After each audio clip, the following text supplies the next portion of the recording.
Hello. How's everybody? Terrific. Good afternoon. I'm Todd Park, U.S. Chief Technology Officer here at the White House. On behalf of all of us, it's a delight to welcome you here today. It's truly thrilling to see so many talented people in one room and such a diversity of stakeholders. And everyone here knows, and many folks watching, that our topic today, innovation, is one that touches upon all sectors of our society and all of our lives. It's a topic that I can tell you is extremely important to President Obama, as he reiterated in his recent State of the Union address. The President and this administration care deeply about innovation, about making sure that you and the companies, institutions, organizations you work for, who are coming up with great new discoveries and breakthrough inventions, creating jobs along the way, make sure that you're supported by the right incentives to innovate in the lab, the marketplace, and the workplace. We want to help encourage innovators who are bringing great ideas to life. We want Americans to be rewarded for their hard work, their risk-taking, and genius. And we continue to make important progress. As someone who has spent most of his life as a tech entrepreneur, it's one of the reasons I'm so excited to work for this president. In the audience today, we're thrilled to have a broad cross-section of innovators who help make our country great. Some of you here today represent great companies that pour billions of dollars into R&D and then channel that innovation into your products and services. Others create platforms on top of which many others can innovate. Others of you work for, support, or fund the startups that power our economy and are the driving force behind net new job creation. It's within the startup culture that the American dream shines most brightly, attracting the best and brightest from around the world to take a chance and to create something that could make a real difference in people's lives. Some of you here today work for our great American universities and research institutions. You create space for Nobel Prize-winning discoveries and help develop life-saving drugs and many other breakthrough technologies. You too, of course, are a critical driver of America's innovation ecosystem. And so too are the lawyers, the patent examiners, and others who work so hard to make sure that our formal intellectual property system keeps humming. Our innovation system and our patent system needs to work for all of you in order to work well for America. That's why we're here today, to help push the conversation forward and to make clear that the White House, the Department of Commerce, the Patent and Trademark Office, and everyone in this administration will continue to do our part. We've heard about a wide range of issues, but one that we have kept hearing about over and over again has been the issue of patent trolls. It's one issue in a big ecosystem, but strikes at the heart of something important, ensuring a level playing field for innovators. Some stakeholders came to us surprised that, just as they were gaining success in the marketplace, they found themselves fighting in the courtroom, dragged into a patent lawsuit that they didn't anticipate and couldn't afford. Others expressed frustration that a strong patent system that is the envy of the world could be turned on its head by trolls to hinder rather than help innovation. Well, as my colleagues today are going to discuss, we have been listening. We have renewed our call to Congress to pass meaningful legislation. We have and will continue to take executive action to combat patent trolls. And we're also taking action to continue the important reforms started through the America Invents Act. One key theme of today's event is that as technology evolves more rapidly than ever, we must ensure that our patent system stays strong and keeps pace.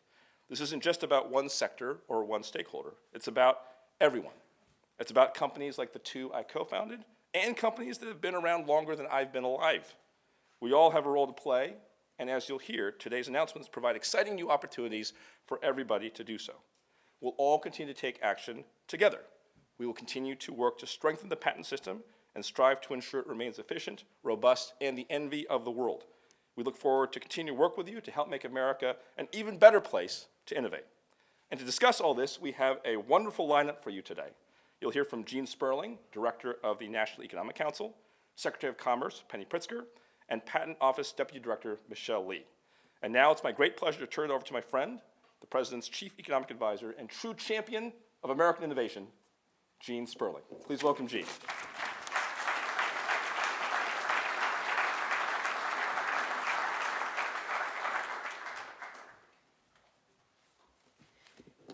So thank you very much, Todd.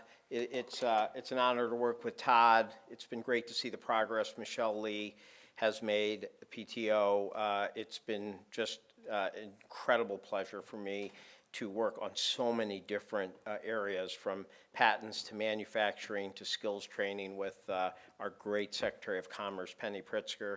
And it's also been great for me to have a young man named David Edelman on our team at the White House, who is one of the most influential people in internet policy at a very young age, and technology policy, an enormous help to myself.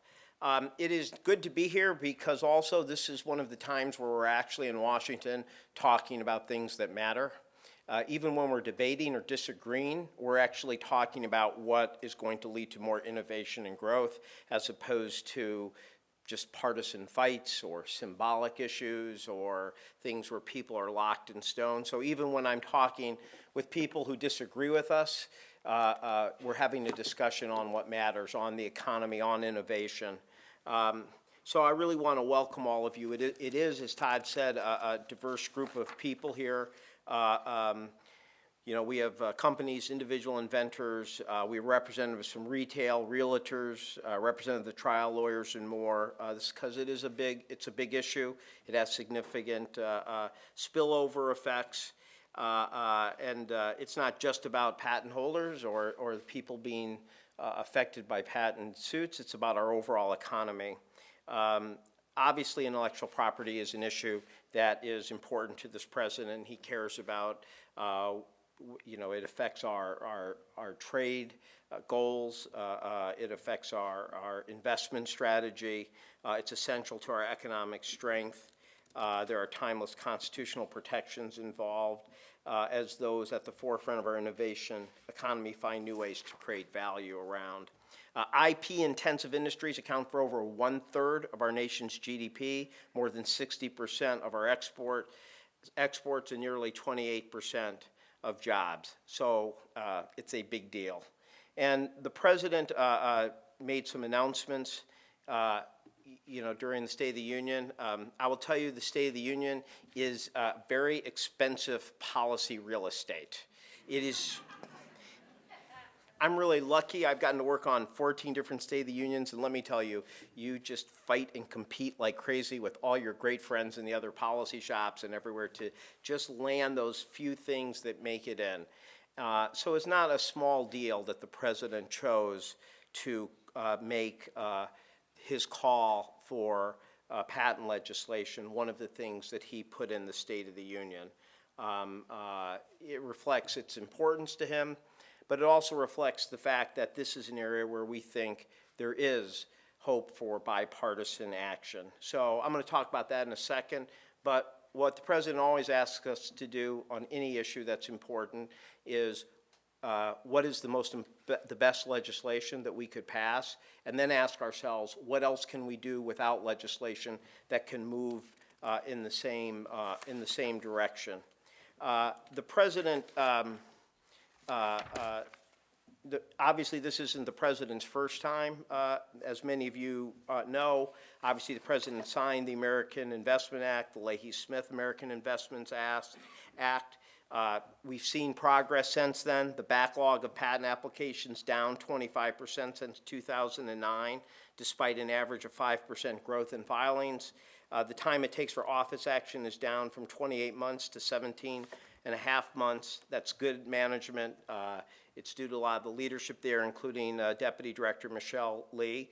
But when the president was at the speaking at the Google Hangout, I guess it was February 2013, he said, and I'll quote him, "The AIA went about halfway to where we need to go," and he charged us to quote, "pull together additional stakeholders and see if we can build some additional consensus on smarter patent laws." So that was a little bit of an instruction publicly to those of us on the policy team, National Economic Council, OSTP, to come forward with both legislative proposals and administrative proposals. And obviously, I did not feel, I don't think the president felt, I don't think any of us felt that we really had a choice but to take action, particularly on the issue of patent trolls. Because what we were seeing under our watch was not a trend upwards. We were seeing a hockey stick. And that's just not acceptable. And you know, when we're here, that's not something that we can let go by. In terms of the facts, the suits brought by patent trolls rose from 29% of all infringement suits to 62% in a 2-year period. That is this type of trend. They have threatened over 100,000 companies with patent infringement last year alone. One study found that during the years they were being sued for patent infringement, health information technology companies ceased all innovation in that technology, causing sales to fall by 1/3 compared to the firm's sales of similar projects not subject to PAE-owned patent suits. And you find that another study shows that the financial rewards received by the patent assertion entities amounted to about less than 10% of the share value lost by the defendant firms, meaning it is not a zero-sum game. It is deadweight loss. It is just a loss for the economy. And we felt that we had no choice but to take action in this area. Action that we felt would encourage innovation over costly and often abusive litigation. And I will say that even if we didn't have these studies, if you're like Secretary Pritzker and I, and you have the privilege of being able to talk to many of the top companies, you would hear it. You would hear it all the time. It always had the sense of we went from, you know, this used to be an issue that hit our firm once every 3 months. Then it became once every 3 weeks. Now it's 3 times a week. This is now the main thing, that, you know, this takes up this much time, and you hear this repeatedly. What you've heard more recently, which is just as disturbing, is the increase in Main Street end users who feel that they are essentially coerced into giving much needed liquidity, cash flow, simply to avoid litigation that they don't think is justified, but which they do not have the capabilities of fighting. And that really, I think, has increased recently and is, again, unacceptable. So in June, we announced both legislation, a call for legislation, and we announced 5 executive actions that we would undertake to make the system stronger. Secretary Pritzker is going to talk about them in greater depth. But what you should know is that these were developed over months. We considered dozens of proposals and settled on actions that we felt we could take that would make a difference. And I think some of them, we got ideas from many of you that were out of the box that we thought were very creative. We're going to leverage crowdsourcing, the same enthusiasm that you brought all of you here, multiplied by thousands across the country, to get more information into the system when examiners are considering patent claims. We're asking companies to join us in delivering training on state-of-the-art across technical fields to ensure that the government is keeping up with the industry, and we're going to provide better resources for independent innovators who want to get a patent but don't have the resources. All of these were actions that we could try to take to make the system stronger. And one announcement today that illustrates how the IP system can do even more good is that 2 years ago the Patent Office began a pilot program called Patents for Humanity. The program was aimed at rewarding those who direct their investments towards solving some of the hardest hit global health and development issues, such as HIV/AIDS to basic necessities, nutrition, clean water. In return for their good work, the winners received expedited processing at the PTO, a small thing, but one that can make a difference in whether it's worth pursuing a particular investment. Last year, we announced the first slate of winners. They were impressive, they were inspiring, and I'm very pleased to announce that we're going to make this a program permanent with a new round in 2014 that will ensure it will continue and grow. Now, as I said, this was an area where the President chose to call for legislative action in the State of the Union. This is an area where we have seen some very constructive bipartisan action.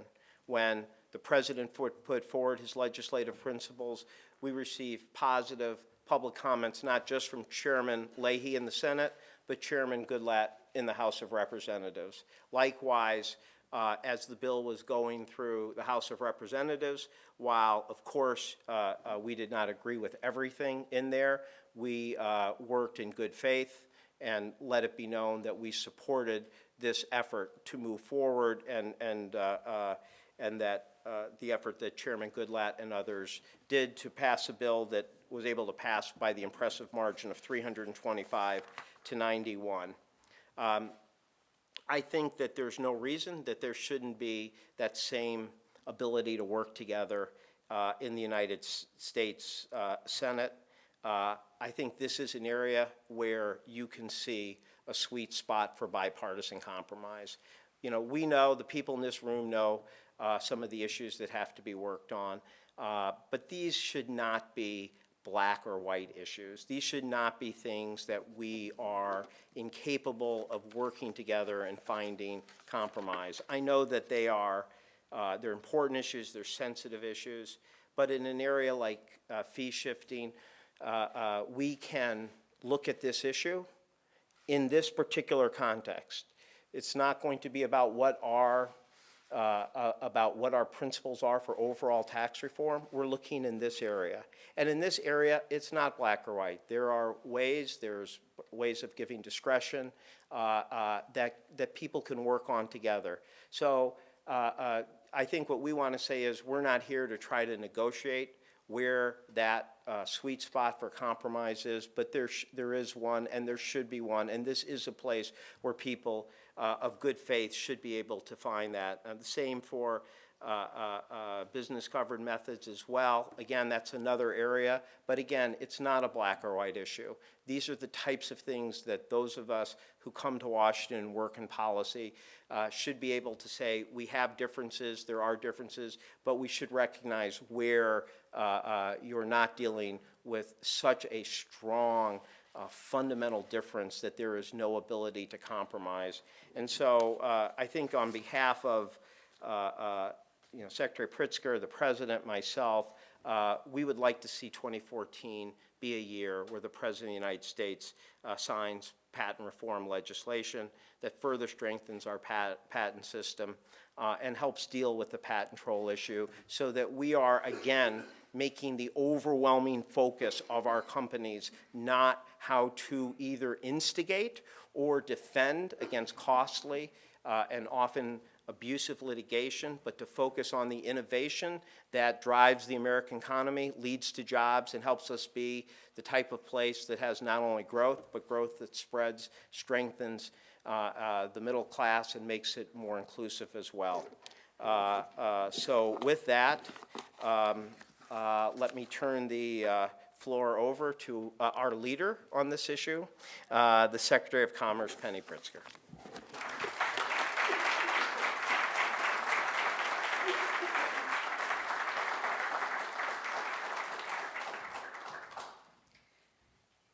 You know, it's always daunting to go after Gene because he's such a wealth of information and knowledge and background, and it's been a pleasure working with him.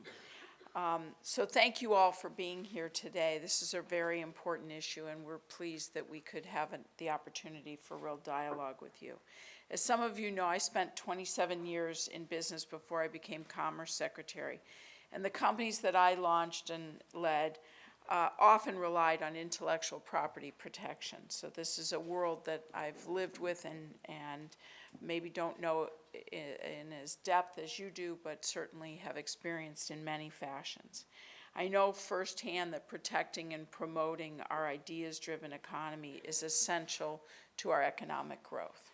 You all know that as well. IP protections serve as the foundation for new businesses, but they also are the backbone for existing businesses.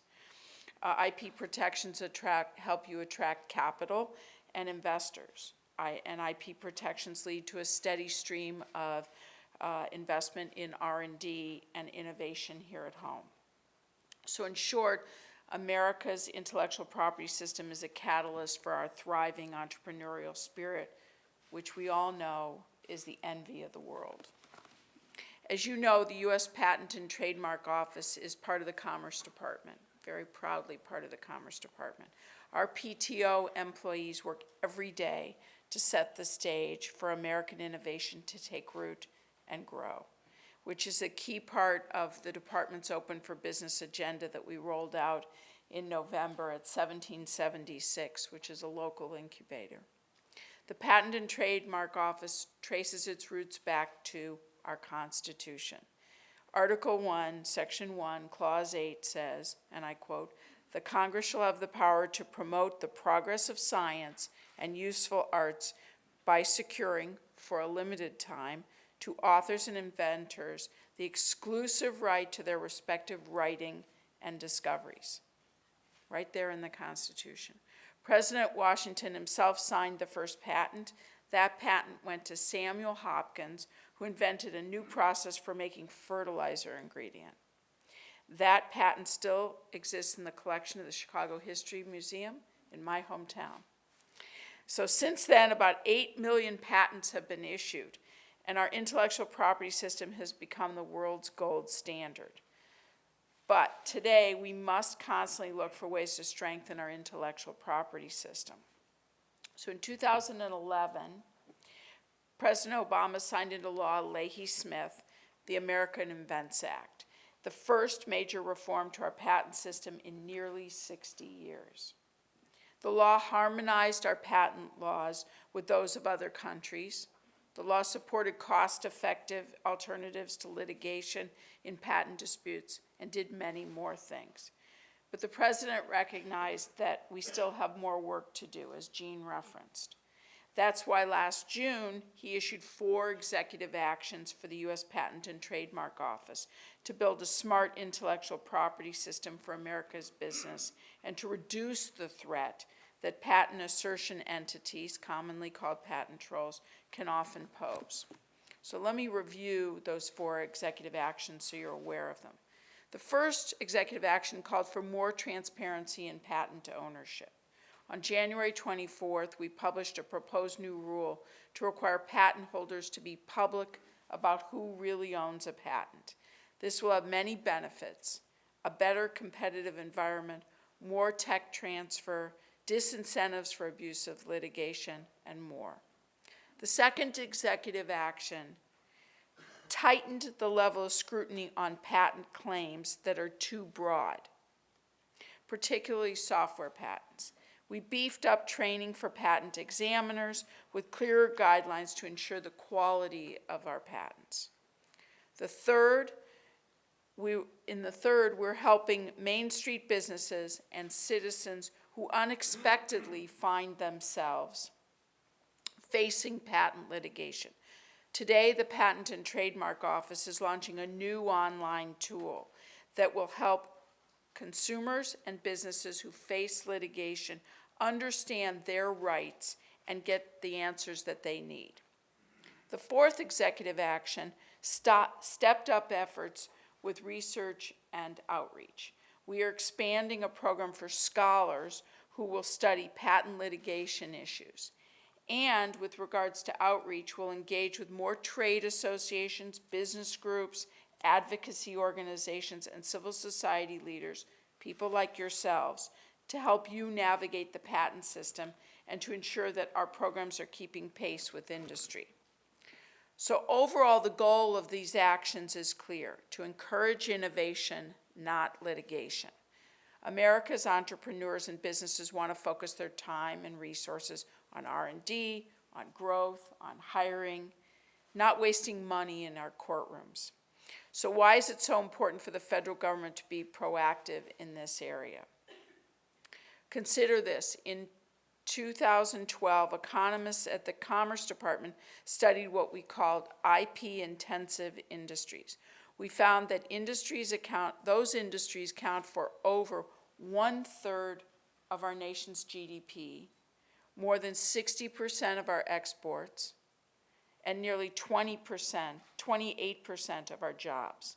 So clearly, IP protection is a pillar of the United States economy, and we should be doing everything possible to ensure a smart 21st century patent system. The last thing we need as our economy gains traction is for researchers innovators, small businesses in these industries to get distracted from what they're doing best, driving innovation, increasing U.S. competitiveness, and creating jobs. So all of us in the administration will continue to work with Congress on the legislative recommendations that the White House made last June. And as Jean said, we need Congress to step up at once, and as they did with the America Invents Act. The House has already passed a version of patent reform legislation with bipartisan support. So we need the Senate to act as well. At the same time, we'll continue to move forward with new executive actions because our patent system simply must keep up with ever-evolving needs of industry. So today I want to announce 3 new executive actions. First, we will harness the power of crowdsourcing by encouraging the innovation community to uncover and submit hard-to-find innovation known as prior art. This will help patent examiners make better decisions about whether an invention is worthy of a new patent. Second, we will make it easier for engineers and technology leaders from companies and universities to help with technical training of our patent examiners. This will improve the quality of patent examinations and ensure that the knowledge base of our PTO employees stays strong, relevant, and up to date. Third, we'll dedicate more staff to provide pro bono support for inventors and small businesses who apply for patents but can't afford to hire legal help. We'll scale up our pro bono program and hire someone to coordinate pro bono work in all 50 states. Our country simply must support our trailblazers who make breakthroughs in their garages and dorm rooms. Michelle Lee, who's our Deputy Director of our Patent and Trade Office, she's going to go into a lot more detail about all of this.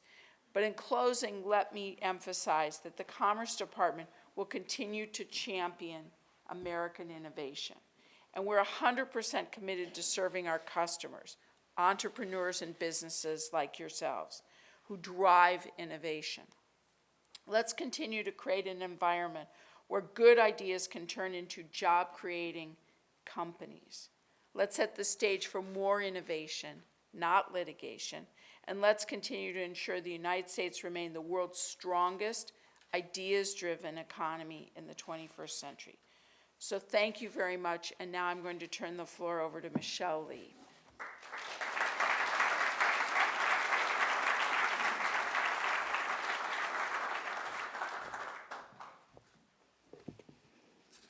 Thank you, Secretary Pritzker.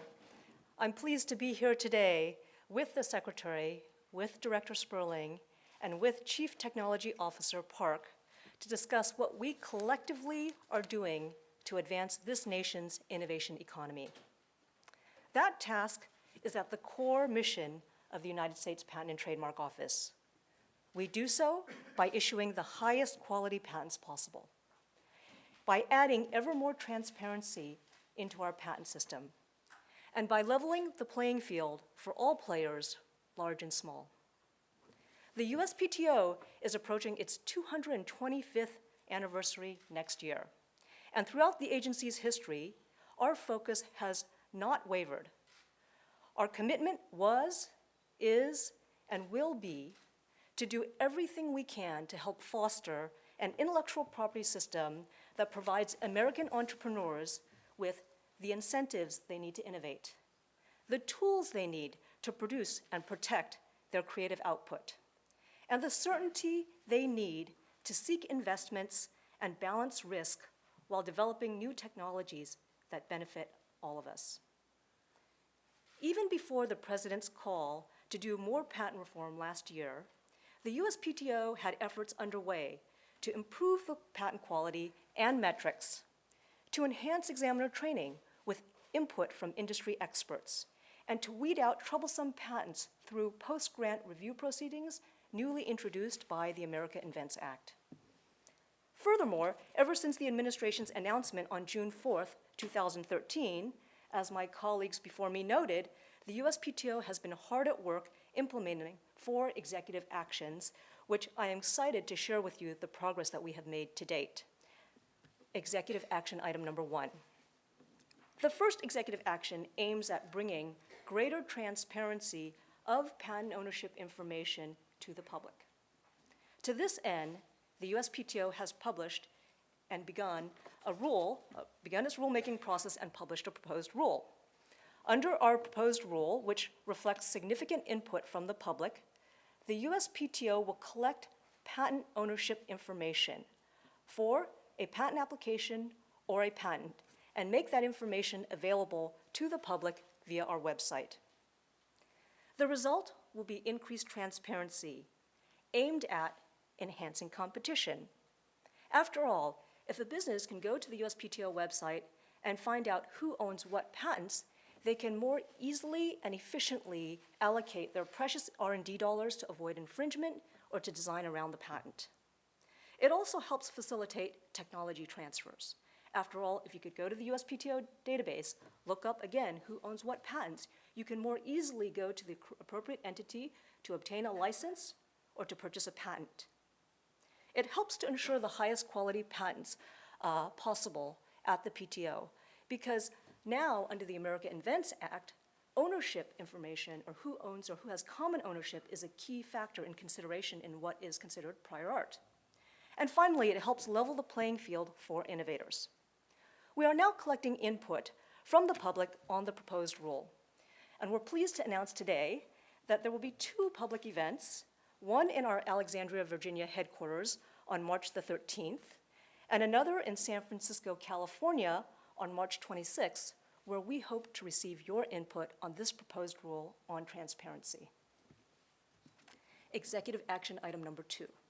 The second executive action called for new targeted training for patent examiners to scrutinize certain types of claims, for those of you in the patent world, functional claims, that may be overly broad, and to increase patent clarity.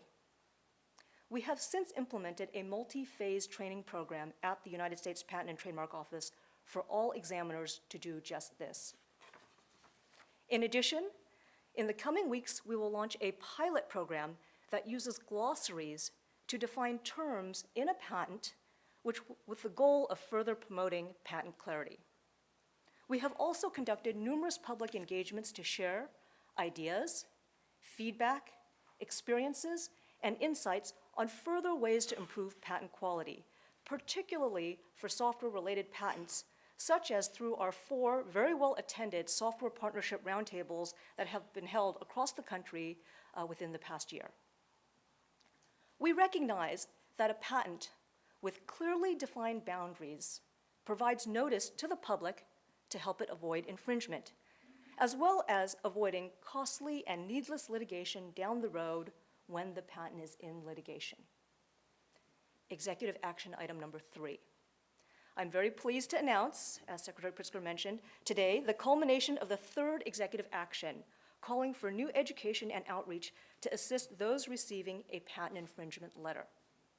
We have just this morning published a new online toolkit of such resources, which can be found at uspto.gov/patent litigation.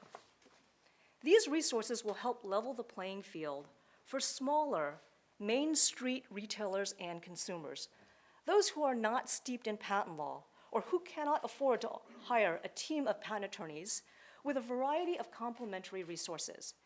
These include ways to find out information about the patent being asserted, such as assignment information or the patent's past litigation history, to ways to determine if other businesses are being sued on the same patent so that perhaps you can work together in a common defense. We know of no other online resource where a recipient of a patent infringement letter can go to get as much information as is available in this toolkit.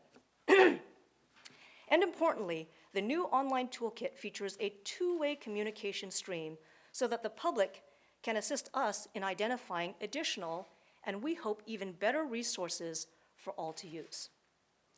Executive action item number 4. Finally, our 4th executive action called for an expansion of our already extensive public outreach efforts, as well as more empirical research. I've already mentioned some of our outreach, which we've already ramped up to a very high level. As for empirical research, we are proud to announce that we have expanded our Thomas Alva Edison Visiting Scholars Program, and that's where we bring on board for a limited time to the USPTO scholars to examine intellectual property issues. We've already recruited 3 distinguished scholars to research key issues related to patent litigation. Joshua Sarnoff of DePaul University, Jonas Anderson of American University, Elizabeth Bailey of UC Berkeley. We'll be announcing more scholars soon. By engaging the legal and economic scholars with our agency's experts, we anticipate the wealth of new research and data to be created. Empirical examination of the interaction of the various aspects of our patent system will provide insights on how further to reduce unnecessary litigation and to improve the quality of patents. So that's a quick overview of our work done to date on these executive action items, each one designed to strengthen our patent system for our country now and for the future. In his State of the Union address, President Obama said, "The nation that goes all in on innovation today will own the global economy tomorrow." This is an edge that America cannot surrender. At the USPTO, we are dedicated to a strong intellectual property system that empowers American businesses to succeed by keeping pace with the ever-growing rate of technological breakthroughs. We are working hand in hand with our colleagues in the administration and with our stakeholders to advance that goal. Our work also includes actively engaging with the House and the Senate as the legislative process moves forward. The patent system is an engine that powers our 21st century innovation economy. Even the most high-performance engine occasionally needs some fine-tuning. But I'm confident that our collaborative reform efforts will result in a patent system that performs at an unprecedented level of quality and economic output, benefiting all of us. Thank you for your time and attention today, and this concludes our program.